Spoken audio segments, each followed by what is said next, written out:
결승 경기를 진행하겠습니다. 문제는 소년법을 폐지하여야 한다입니다. 먼저 찬성팀 해주시기 바랍니다. 시간은 1분입니다. 안녕하세요. 찬성측 인론을 맡은 김규리입니다. 소년법 폐지에 찬성하는 이유는 첫째, 소년법은 소년 범죄의 형기의 범위를 극단적으로 제한하고 있습니다. 소년법은 보호처분 또는 매우 약한 형사처분으로 형기를 제한하고 있습니다. 그러나 범죄가 흉악해짐에 따라 소년법을 폐지하여 범죄에 마땅한 처벌을 묻을 수 있도록 해야 합니다. 둘째, 소년부보다 일반 형사재판소에서 소년 범죄를 더욱 효과적으로 다룰 수 있습니다. 소년재판부가 한 재판에 할당하는 시간이 3에서 5분밖에 되지 않습니다. 반면 일반 형사재판소는 보다 오랜 시간을 할애하여 피고의 나이, 상황 등을 고려하고 판결할 수 있는 절차와 법적 근거를 가지고 있습니다. 소년법 폐지로 소년의 상황에 더 맞는 판결을 내릴 수 있는 것입니다. 셋째, 소년법은 오남용의 여지가 큽니다. 소년법에 따르면 촉법소년은 형사처벌을 받을 수 없기 때문에 폭력에 더욱 적극적으로 참여하게 됩니다. 즉, 소년법의 나이 제한이 범죄의 동기가 되고 있는 것입니다. 이러한 이유로 소년법은 폐지되어야 합니다. 감사합니다. 네, 수고하셨습니다. 다음 반대팀 기준을 해주세요. 네, 시작하도록 하겠습니다. 저희는 소년법 폐지에 반대합니다. 첫째, 비례 원칙에 의거한 피해 최소성에 따라 직원들의 교육 역량과 근무 자질의 향상 등의 근본적 문제가 해결되지 않고 무작정 소년법을 폐지하기만 하는 것은 너무 이른 결정이기 때문입니다. 둘째, 앞으로 갱생할 기회가 충분히 남아있는 청소년들에게 오히려 낙인을 찍음으로써 청소년 스스로 부정적 자아관념을 형성하도록 해 반사회적 범죄 행위를 반복하는 악순환을 유도하기 때문입니다. 셋째, 소년법의 폐지는 본보기를 보여 범죄를 예방하자는 엄벌주의적 논리에 입각한 것이며 동시에 엄벌주의로 갈 수밖에 없기 때문입니다. 이러한 엄벌주의는 범죄의 근본적 예방에 아무런 효과도 주지 못하며 오히려 범죄를 양상하는 결과만 낳게 될 것입니다. 이상의 세 가지 이유에 따라 저희 조는 소년법 폐지에 반대합니다. 네, 수고하셨습니다. 그러면 이제부터 본격적인 토론에 들어가겠는데요. 주어진 시간은 각 팀당 10분입니다. 자유토론은 반대팀부터 시작해 주시죠. 네, 일단 찬성 측의 두 번째 입론에서 형사재판소에서 보다 효율적이고 그리고 정당한 재판이 이루어질 수 있다고 하였지만 이것은 아직 제도적인 개편을 고려하지 않은 사항이라고 생각합니다. 물론 형사재판소에서 보다 효율적인 재판이 있을 수 있는 것은 사실입니다. 하지만 현재 우리가 배제하고 있는 제도적인 개편에는 직원들의 교육 역량과 근무 자질의 향상, 퇴원 소년원생에 대한 사후 지도, 소년 사법 조사기구와 분류심사기구의 통합기구로서의 기능 강화라는 세 가지의 측면에서의 이런 발전이 이루어지지 않고 있습니다. 이런 발전이 이루어지지 않은 상황에서 청소년들을 형법의 대상으로 노출시키는 것은 현재 그 과잉금지 원칙, 그 중에서도 피해 최소성에 어긋난다고 했으며 이에 대해 더욱 타당성을 제시하는 내용을 제시해 드리자면 현재 소년법의 95%는 생경 범죄자 그리고 5%만이 흉악형 범죄자라고 합니다. 이렇듯 95%의 생경 범죄자들이 이렇듯 형법의 적용 대상으로 노출되게 된다면 이들에게는 빨간 줄이 끄어지고 더욱 나아가 이것은 우리가 두 번째 인론에서 강조하였던 낙인 이론의 대상으로 치부가 되며 더 나아가 경제적 불평등의 굴레에서 빠져나올 수 없는 양상을 만들어낼 것입니다. 이에 대해서 어떻게 생각하시는지 찬성 측의 의견이 궁금합니다. 일단 현재 소년부 재판에서는 3에서 5분간의 매우 짧은 시간 내에 보호처분이라든가 형사처벌이 정정되기 때문에 이 청소년의 죄를 다루기에는 너무 짧은 시간입니다. 하지만 형사재판으로 넘어가게 될 경우 1시간, 2시간의 충분한 시간을 가지고 소년의 죄의 정도를 측정할 수 있기 때문에 이것이 더 효율적이라고 말씀드린 것입니다. 추가하자면 직원들의 근무에 대해 이야기가 나왔는데 사실 이게 어떤 맥락에서 나온 건지 이해가 잘 안 가서 설명해 주셨으면 좋겠고, 직원들의 근무에 대해 이야기하자면 오히려 현재 소년법에서 실시하고 있는 보호관찰이나 보호처분이 훨씬 더 소년 재판에 과밀하나 보호처분을 하는데 한 사람이 203개의 사건을 맡는 등 과밀하는 소년법으로 인해 더 심해진다고 생각합니다. 또한 5%만 흉악 범죄이기 때문에 나머지 95%를 희생할 수 없다라고 말씀을 하셨는데 저희는 소년법을 폐지한다고 해서 이런 95%가 결코 희생만 하는 것은 아니라고 생각합니다. 95%의 경우 대부분 기소유예나 선고유예 등을 통해서 정상 참작 등을 받을 수 있고 판사의 재량권에 따라서 그런 것도 충분히 다뤄질 수 있다고 생각합니다.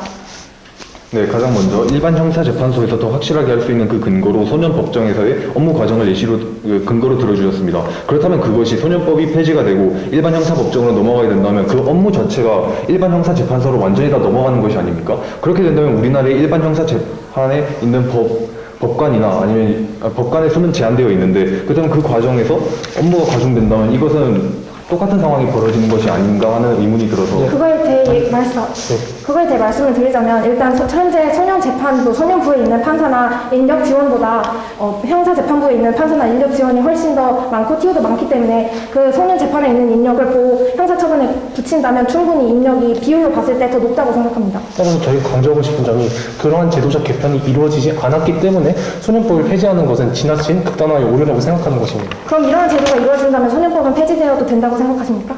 이런 제도가 선행된다면 소년법은 폐지될 수가 있죠. 실제로 미국과 영국의 사례에서는 이미 저희가 앞서 강조했던 세 가지의 역량이 충분히 충족되었기 때문에 이것은 과잉금지의 원칙에도 어긋나고 추진되고 있지만 현재 우리나라에 그렇다면 이런 세 가지 역량이 현재 지속적으로 발전되는 양상을 보이거나 아니면 이것을 충분하다는 이런 것을 증명하는 지표를 가지고 있으십니까? 사실 사실 우리나라가 어떤 부분에서 그 소년법을 폐지하기에 부족한지에 대한 설명이 조금 미흡했다고 생각합니다. 다시 해주셨으면 좋겠습니다. 저희가 앞서 강조하는 바는 소년법을 폐지하는 것이 아닌 앞서 말했듯 그런 단순한 체제적인 그런 제도적인 개편이 먼저 선행되어야 한다는 것입니다.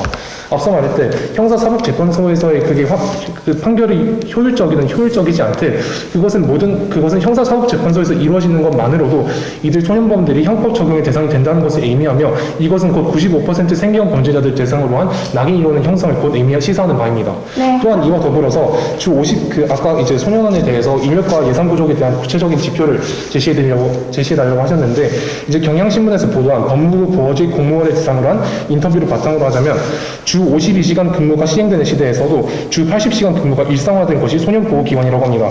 이렇듯 제도적인 개편이 미비한 현 시점에서 이러한 소년법을 폐지하는 것은 그 피해 최소성의 원칙에 어긋난다고 생각합니다. 네, 하지만 아동복지시설 같은 경우는 지자체 예산으로 운영되기 때문에 이런 이유로 경제적으로 매끄럽게 운영되기 힘든데요. 이런 이유로 구조적으로 그런 현실적인 문제가 현실적으로 해결가 불가능한 상태인 것은 사실입니다. 따라서 해결 불가능한 문제에 대해서 형사재판으로 넘겨질 때 훨씬 더 효율적으로 다룰 수 있다고 얘기 드립니다. 구체를 하자면 소년재판에 대해서 인력이 부족해서 인력이 확충되기 전까지는 소년법을 계속 유지해야 한다라고 주장하신 거 맞습니까? 네, 잠깐만 다시 한 번만 질문해 주시겠습니까? 그러면 반대측 입장이 네. 지금 소년법을 하거나 다르게 할 수 없다라고 하신 게 맞습니까? 인력이 부족한 게 아니라 제도적인 개편이 원활하게 이루어지지 않다는 그럼 것이죠. 그 원활하게 이루어지지 않은 제도적인 개편에는 어떤 것이 있나요?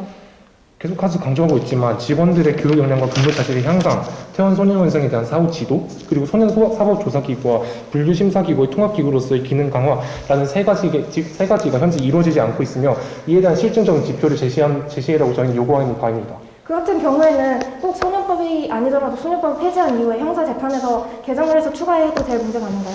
하지만 저희가 말씀드리고 싶은 것의 전제는 소년법을 폐지하는 것에 대해서 엄청난 위험도가 따른다는 것입니다. 제가 이것에 대해서 일본의 사례를 하나 들어보겠습니다. 일단 사례를 들기 전에 일본의 사례를 한국과 일본의 사법 체계는 엄연히 다르다라는 반론이 제기될 수 있습니다. 하지만 한국과 일본은 형법, 형사정책에 걸쳐 많은 형사법 관련 연구 동향을 공유하고 협력 사업을 전개하기에 사법적 배경에 있어 높은 유사성을 지니고 있으며 따라서 일본의 사례는 한국에 적용될 수 있다는 사실을 먼저 알려드리고 시작하도록 하겠습니다.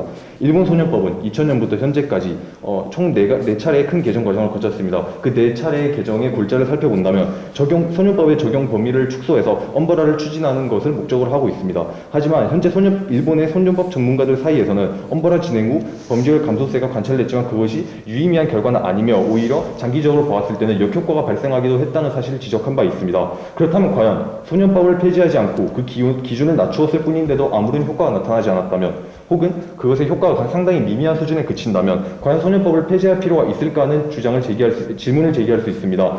어떤 정책에 대해서 그 정책을 입안시킬 때에는 그것에 대한 확실한 보장과 높은 확률이 있어야 합니다. 하지만 소년법을 폐지하는 것은 그것에 대해서 아무런 조건도 만족시키지 못하기 때문에 오히려 저희는 그런 소년법 폐지라는 어떻게 보면 불확실하고 위험한 선택을 강행할 필요가 있는가에 대해서 질문을 제기하는 것입니다.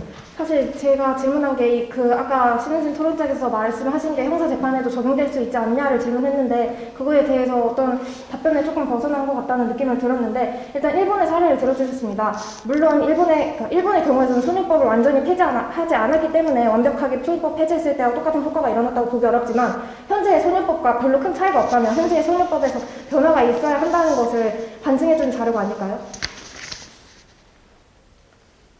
다시 한 번만, 그러니까 마지막 요지만 한 번만 말씀해 주시겠습니까? 그러니까 일본 사례를 들어주시면서 일본이 엄벌 주의에 처했는데도 범죄율에 크게 변화가 없었다라고 말씀을 하신 건 네. 지금 소년법이 있음에도 불구하고 범죄율이 너무 높고 재범률이 너무 높다는 것이 기본적으로 인지되었기 때문에 그거에 대한 변화를 추진한 거잖아요. 그러니까 지금 소년법에 문제가 있다는 걸 어느 정도 그 전제로 하신 거죠. 현행 소년법에 문제가 있다고 한 것이 아니라 일본의 사례로 보았을 때 일본은 소년법에 엄벌화를 주장하였습니다. 즉 엄벌화를 하는 것은 이에 소년 동일한 범죄에 대해서도 그에 따른 형량을 더욱더 가중시킨 것이죠. 이런 단순한 엄벌화의 측면에서만 보았을 때도 이미 재범률이 늘어나는 추세가 보이는데 저희가 제시하고 싶은 점은 과연 이들이 형법의 대상이 되었을 때 이들이 더 나아가서 사형이나 무기징역의 대상으로까지 확대가 되었을 때 나타날 수 있는 파급 효과에 대해서 저희는 시사하는 바입니다. 여기서 형벌의 기능에 대해서 말씀드리고 싶은데 형벌의 기능에는 응고와 일반 예방, 특별 예방이 있습니다. 즉 형벌 자체, 엄벌화의 목적 중에도 예방이 있다는 것입니다. 즉 엄벌을 통해서 어느 정도 예방 효과를 기대할 수 있다는 것이죠. 하지만 그것 또한 저희가 계속 강조하는 피해의 최소성의 원칙에 어긋난다는 것입니다. 물론 교화와 그 예방이 필요한 것은 사실입니다. 하지만 이런 제도적 개편, 즉 95%의 생계형 범죄자들을 굳이 이러한 낙인 이론의 굴레로 이렇게 유출시키지 않으면서도 이렇게 제도적인 개편을 할 수 있는 기회와 여지가 남아있음에도 불구하고 이렇게 소년법을 무작정 폐지한다는 것은 너무나 성급한 결정이라는 것입니다. 소년 재판이 아닌 실제 형사 재판에서도 재판관의 판사의 재량에 따라서 그런 사회적 배경이나 가정 환경을 고려해 충분히 그런 판결을 내릴 수 있습니다. 따라서 소년법을 폐지하더라도 충분히 그런 청소년들을 고려하여 할 수 있는데 그렇다면 소년법을 폐지하는 것이 더 효율적이지 않을까요? 하지만 청소년은 형법의 범주 속에서 논해질 수 있는 존재가 아니라는 점을 저희는 가장 먼저 말씀드리고 싶습니다. 왜냐하면 형법도 환경을 반영하신다고 하는 주장 자체가 근본적으로 정신적 자아 정체성의 형성 여부, 정신적 성숙도를 비롯한 환경적 차이를 존중하지 않는다고 생각합니다. 성인과 청소년을 형법에 적용시킨다는 그 발상 자체가 성인과 청소년을 동일 선상에 놓고 법을 모두 천편일률적으로 똑같이 적용하는 행위는 오히려 결과적 평등에서 보았을 때는 더 불평등이라고 생각할 수 있지 않을까요? 또한 이와 더불어서 덧붙여서 질문드리겠습니다. 경찰청에서 소년범에 대한 낙인 효과에 대한 연구 결과에 따르면 다중회귀 분석 모델에서도 소년의 부정적 자아관념 형성에 영향을 미치는 예측 변수가 처리 단계 차이와 전과 횟수인 것으로 나타나 다른 위험 변수를 통제했을 때도 역시 공식적 낙인 및 형사사법기관과의 접촉 경험이 소년에게 자아관념 훼손이라는 부정적인 결과를 유발한다는 사실이 입증되었으며 이것은 곧 낙인 이론에 대한 실증적인 뒷받침이 될 수가 있습니다. 이렇듯 낙인 이론이 가정 사실화되는 현재의 상황 속에서 95%를 대상으로 한 낙인 이론에 대한 구체적인 해결 방안은 무엇인지 여쭤보고 싶습니다. 일단 굉장히 많은 얘기를 한꺼번에 해주셨는데 정신적 성숙도와 환경적 차이에 대해 얘기를 해주셨습니다. 환경적 차이라고 한다면 그러니까 청소년이 어른에 비해서 환경의 영향을 더 많이 받는다는 말씀이신 거죠? 네, 청소년은 그렇게 그 이야기가 맞다면 저희가 생각할 때 이것은 소년법에서 다뤄질 문제가 아니라 현재 있는 소년보호법에서 더 개정과 강화가 이루어져야 한다고 생각합니다. 이에 대해 어떻게 생각하십니까? 현재 소년보호법의 개정이나 강화라는 것 또한 정책적인, 물론 이제 그것은 법적이라고 할 수 있지만 그것 또한 개선의 여지가 남아있는 것 아닙니까? 굳이 왜 소년법을 폐지함으로써 이들을 형법에 노출시켜야 하는 거죠? 그럼 소년법을 폐지하고 소년보호법을 강화하고 좀 개선을 함으로써 소년의 교화에 더 신경 쓰자는 말입니다. 네, 개선과 강화의 가능성이 있다는 것은 저희도 충분히 인정하는 바입니다.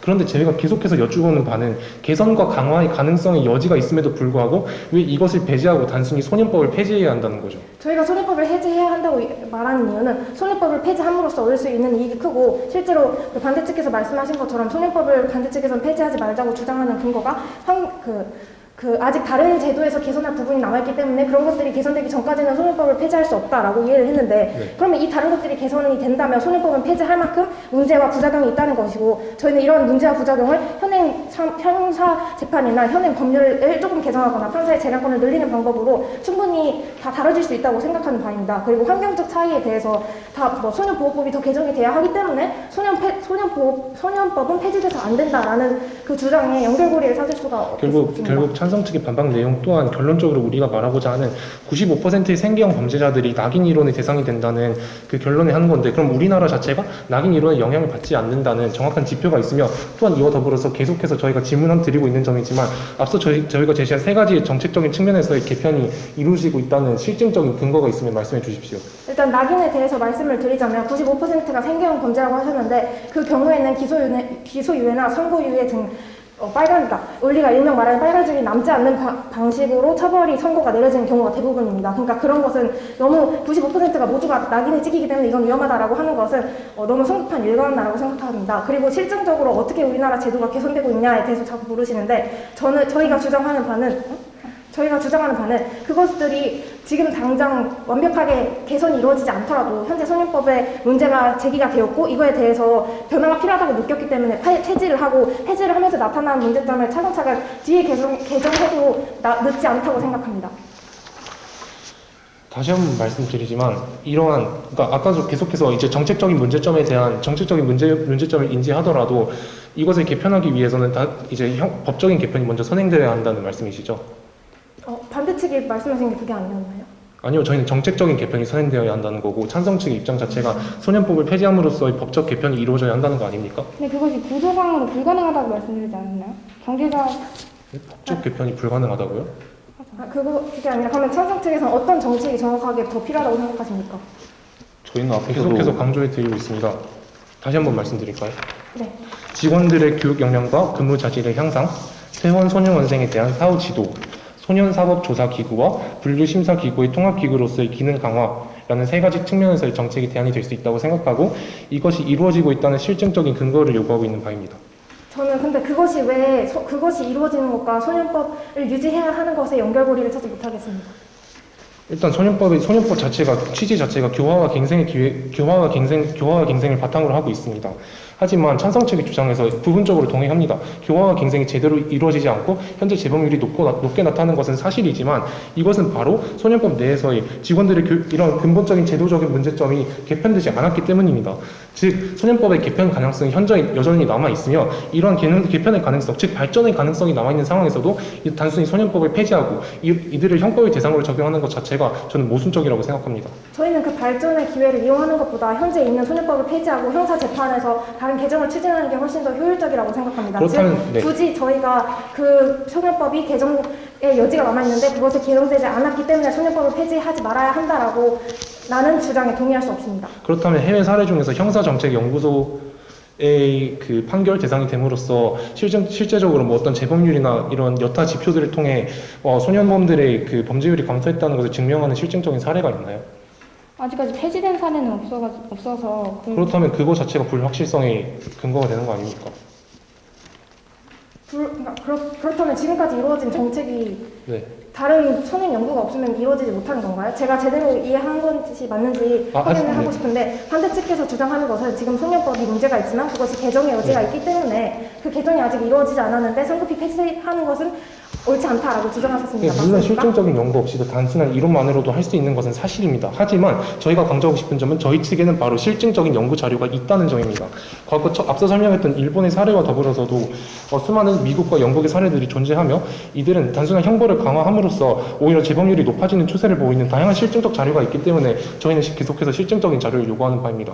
당연히 실증적인 요구가 무조건적으로 필요한 건 아니지만, 실증적인 연구가 있고 없고의 유무의 차이는 꽤 크지가 않을까요? 지금까지 소년법이 정확하게 폐지가 되거나 그에 대한 정확한 연구가 진행된 적이 없기 때문에 당연히 지금 소년법이 유지되는 것과 비슷한 정도의 실증적인 자료를 찾을 수 없습니다.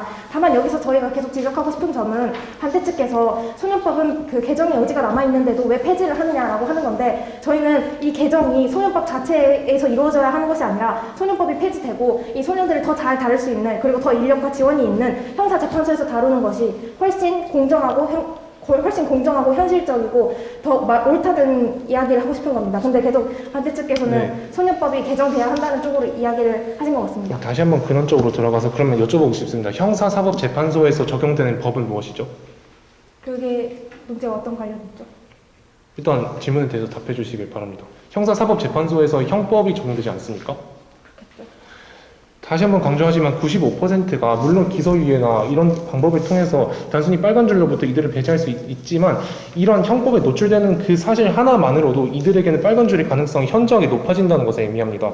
즉 이들이 빨간 줄이 대상이 된다면 이렇게 낙인 효과에 대한 경찰청의 실증적인 자료가 있음에도 불구하고 무작정으로 소년법을 폐지한다는 것은 옳지 않은 것이 아닐까요? 저희는 빨간 줄이 있다는 것을 그리 부정적으로 보지는 않습니다. 형벌 기능의 세 가지는 다시 말씀드리지만 응고와 일반 예방, 특발 예방이 있는데요. 빨간 줄을 그음으로써 다른 사람이 자신의 한 일에 대해 책임을 받고 다른 사람들에게 예방을 하는 효과를 주고 자신도 예방을 하는 효과가 있다는 면에서 꼭 그 빨간 줄이 그어지는 것이 형벌의 기능에 맞을 뿐만 아니라 부정적으로 볼 일만은 아니라고 생각합니다. 현재 찬성 측은 처벌과 그다음에 처벌과 낙인이라는 점을 두 개를 같은 범죄로 혼동하고 계신 것 같습니다. 처벌은 그 처벌 자체에서 자신이 잘못한 점에 대해서 책임을 지는 행위입니다. 그리고 나서 낙인은 그 처벌을 다 진 사람에 대해서도 계속해서 사회적인 지탄이나 아니면 시선이 남아있는 것입니다.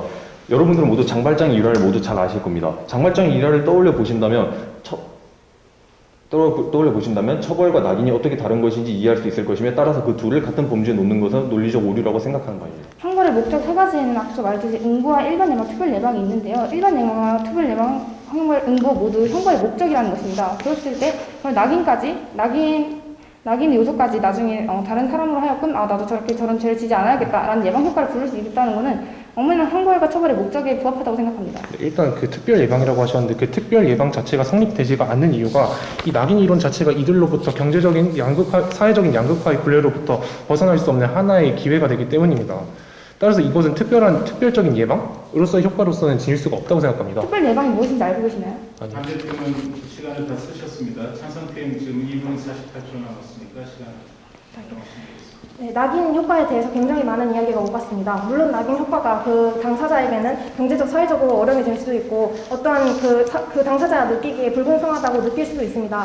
그러나 저희는 오히려 그 낙인 효과가 있음으로써 형법에서 기능을 얘기하고 있는 일반 예방이나 특별 예방 같은 것에 효과가 더 올라간다고 생각합니다.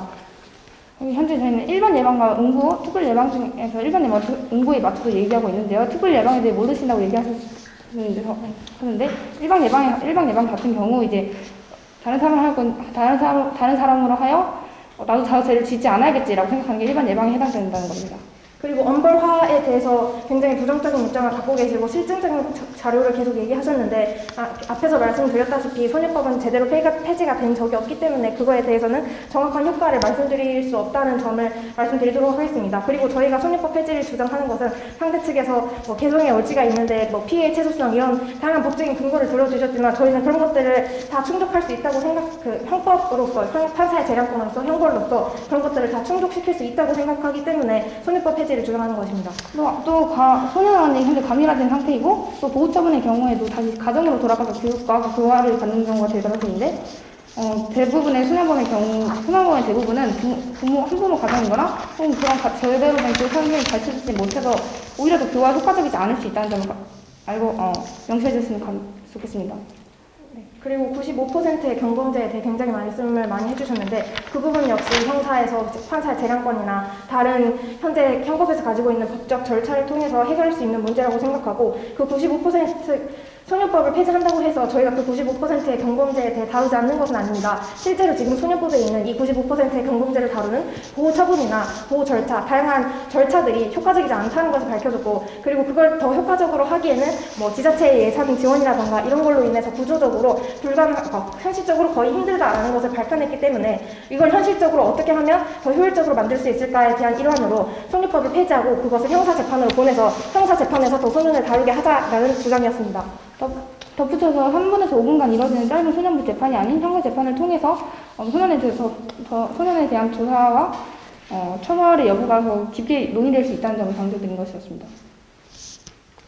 네, 토론 23초 남았는데 다 신고로. 네, 이상으로 마치도록 하겠습니다. 예, 수고하셨습니다. 정말 열띤 자유토론 시간을 가졌습니다. 마지막으로 마무리하는 시간을 갖겠습니다. 먼저 반대팀 매진말 해주시기 바랍니다. 시간은 1분입니다. 네, 시작하도록 하겠습니다. 가장 먼저 찬성 측께서는 토론의 끝부분에 일반 예방에 대해서 언급하시면서 낙인 이론의 정당성을 어느 정도 인정하시는 방향으로 주장을 하셨습니다. 하지만 이탈리아의 법철학자 베카리아는 처벌의 지속성이 중요하지 낙인의 지속성이 중요한 것은 아니라고 주장했습니다. 여기서 처벌의 지속성이란 사회적 책임을 가지고 사회가 개인에 대해서 이 사람을 갱생시킬 책임을 지는 것을 말합니다. 하지만 낙인이라는 것은 제가 장말장에서 예시를 인용하였듯 사회의 방종에 불과합니다. 사회적 지탄에 대해서 개인에게 아무런 사회가 책임도 가지지 않고 그 사람의 환경을 고려하지 않는 낙인의 지속성은 현재 사회에서도 지속되면 안 될 것임이 분명합니다. 또한 찬성 측은 첫 번째 인론 근거에서 소년법을 통해 소년법을 악용해서 범죄가 높아질 수 있다고 주장하였지만 이것은 청소년의 범행을 단지 소년법 하나에만 초점을 맞추는 일반화의 오류라는 점을 주장하고 싶습니다. 오히려 소년법이 소년화의 열악한 시설로 인한 범죄 경험의 학습이 더 크기 때문에 이러한 시설을 먼저 개선하는 것이 중요하다는 점입니다. 예, 말씀 잘 들었고요. 이번에는 찬성 팀 매진말 해주세요. 시간 1분입니다. 찬성팀 매진말 시작하겠습니다. 먼저 보호처분 또는 매우 약한 형사처분으로 형기를 제한하는 소년법만으로는 소년 범죄를 효과적으로 다룰 수 없습니다. 소년 범죄의 흉악도가 높아지는 추세에 따라 처벌을 강화하여 소년 범죄를 더 효과적으로 다루어야 합니다. 이런 3분에서 5분의 짧은 소년 재판만으로는 이런 소년 범죄를 효과적으로 다룰 수 없다는 점을 계속 말씀드렸습니다. 또한 소년부보다 일반 형사재판부에서 소년 범죄를 더 효율적으로 다룰 수 있습니다. 마지막으로 소년법은 오남용의 여지가 큽니다. 실제로 형사처벌을 받을 수 없는 촉법소년의 경우 낮은 처벌의 수위를 악용하는 사례가 생기기도 합니다. 현재 국민의 68%가 소년법 폐지에 찬성하고 있으며 청와대 게시판에 올라온 소년법 폐지를 촉구한 청원은 12만 5천 명 이상의 동의를 받았습니다. 날이 갈수록 흉악해지는 청소년 범죄를 효율적으로 다루기 위해서는 소년법 폐지는 필수적입니다. 또 마지막으로 빨간 줄에 대해서 하는데 저희는 빨간 줄 자체를 부정적인 것만 보는 것이 아닌 일반 예방의 효과를 오히려 거둘 수 있는 수단으로 보고 있음을 알려드립니다. 네, 수고하셨습니다.